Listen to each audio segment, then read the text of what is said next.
Sa pagsayaw namin sa malaking patitipon, talagang namukod-tangi ako at napansin ng mga kapatid.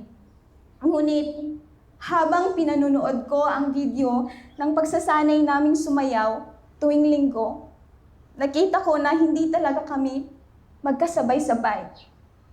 Iba talaga kami tignan sa mga video sa website ng ating iglesia na talagang sabay-sabay. Napakagandang tignan na nakakamit ang resulta ng pagpapatotoo sa Diyos. Ginagamit ko lang yung aking tungkulin, hindi para magpatotoo sa Diyos, ngunit para magpasikat sa iba at magkuha ang kanilang papuri at paghanga. Ang ganitong paghawa sa tungkulin ay hindi sa sang-ayunan ng Diyos at talagang hindi ito maituturing na isang mabuting gawa. Naintindihan ko rin mula sa mga salita ng Diyos na hindi dapat ako magpigil ng anuman.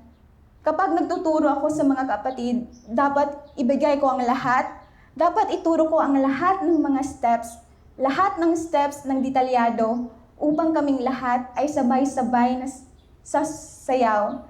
Nang sa ganoon ay makakuha kami ng magandang resulta sa aming tungkulin.